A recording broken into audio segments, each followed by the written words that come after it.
पूर्वी खबर। हक की हुंकार, चांच विक्टोरिया कोलियरी में प्रबंधन के खिलाफ मजदूरों का महासंग्राम।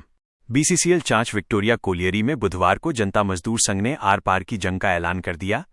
आउटसोर्सिंग के बढ़ते मकड़जाल और धड़ल्ले से हो रही कोयला चोरी के खिलाफ प्रदर्शन करते हुए यूनियन नेताओं ने प्रबंधन को सीधे शब्दों में चेतावनी दी। उन्होंने आरोप लगाया कि प्रबंधन गरीब मजदूरों के हितों को कुचलकर केवल ठेकेदारों की तिजोरियां भरने में लगा है, जिससे स्थायी कर्मचारियों के भविष्य पर संकट गहरा गया है। संघ ने स्पष्ट किया कि यदि अवैध कोयला उत्खनन सब एकत्रित हुए हैं, सब इकट्ठा हुआ है। कारण आप सब जानते हैं, किसी से छुपा हुआ नहीं है। मेरे से पहले भी हमारे यूनियन के वरिष्ठ साथी एवं हमारे भाई लोग वो लोग आए और उन लोगों ने अपनी बातों को रखा। सबकी बातें आपने भी सुनी, हम लोगों ने भी सुनी, और मुझे यकीन है कि इस मंच के माध्यम से ये बीसीसीएल के जो अधिकारी बाबू लोग बैठे हुए हैं वो भी सुन रहे हैं। सबने आपको बताया कि क्या क्या कारण है जिसकी वजह से बीसीसीएल का प्रोडक्शन नीचे जा रहा है, बीसीसीएल उत्पादन नहीं कर रहा है, और खास करके ये हमारा चांच विक्टोरिया एरिया जो है, खास करके यहाँ पे उत्पादन बिल्कुल शून्य के बराबर हो गया है।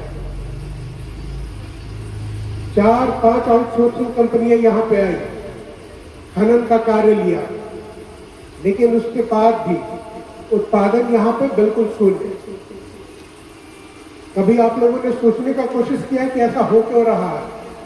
क्योंकि अगर ये टेंडर निकालते हैं तो इन लोगों को तो पता ही होगा कि ये टेंडर किस जमीन का निकाल रहे हैं, कौन सा जमीन बीसीसीएल का अपना है और कौन सा जमीन रहती है, या फिर कौन सा जमीन है जो रहती होने के बाद बीसीसीएल एक्वायर कर लिया है, और कौन सी जमीन है जिसको भी बीसीसीएल को एक्वायर करना है। दूसरी चीज कि अगर वो रहती जमीन पे भी टेंडर का काम, खनन का काम करना चाहते हैं, उसको आउटसोर्स करके कोयला निकालना चाहते हैं, तो ये बीसीसीएल के पदाधिकारियों का जिम्मा है, ये इनके अधिकारियों का, इनके स्टेट डिपार्टमेंट का जिम्मा है कि वो उस जमीन को रैयतों से ले ले और उसको बीसीसीएल के ठेकेदारों को मुहैया कराए, या बीसीसीएल अपने अधीन ले ले और ठेकेदारों को फिर से खनन कार्य करने के लिए।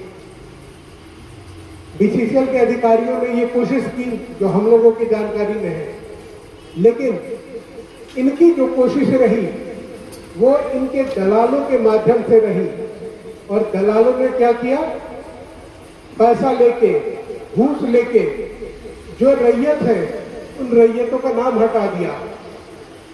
झारखंड सरकार हो या बंगाल सरकार हो, उनके द्वारा जो उनको पट्टा दिया गया है, जो उनको डीड बनाया गया है, जो दाखिल खारिज किया हुआ है, उन सब में बदलाव करा दिया और एक फर्जी कागज, फर्जी दस्तावेज बना दिया, और उसके आधार पे लैंड लूजर स्कीम के तहत बीसीसीएल में उनको नौकरी दिला दी, उनको मुआवजा दिला दिया, उनको काम दिला दिया।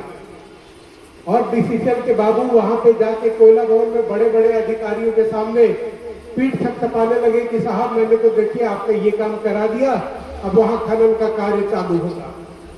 लेकिन हकीकत तो ये है, ये जो घूस लेके दूसरे को नौकरी दिला दी और रैयतों को नहीं दिला दिए हैं, रैयतों ने इनका काम बंद कर दिया और इनको उल्टे पांव दौड़ा के वहां से भगा दिया।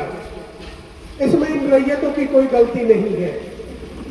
ये रैयत भाई तो यही चाहते हैं कि अगर मेरी जमीन जा रही है जो हमारे बाप दादा के समय की है, हमारे पूर्वजों की जमीन है, जो हमारा धरोहर है, वो अगर मेरे पास से जा रहा है तो हम इसके तो हकदार हैं कि मुझे रोजगार दे दो, मुझे इतने पैसे दे दो कि मैं अपने परिवार के पालन पोषण के लिए कहीं और जमीन ले लूं, कहीं और घर बना लूं, और अगर मैं कोयला क्षेत्र में इच्छुक नहीं हूं तो उस पैसे से इतना जमीन, इतना जगह खरीद लूं कि कहीं खेती बाड़ी करके अपने परिवार का पालन पोषण कर सकूं। हमारे चैनल को लाइक, शेयर, सब्सक्राइब करना ना भूलें और बेल आइकन को दबाना ना भूलें, और देखते रहें पूर्वी खबर।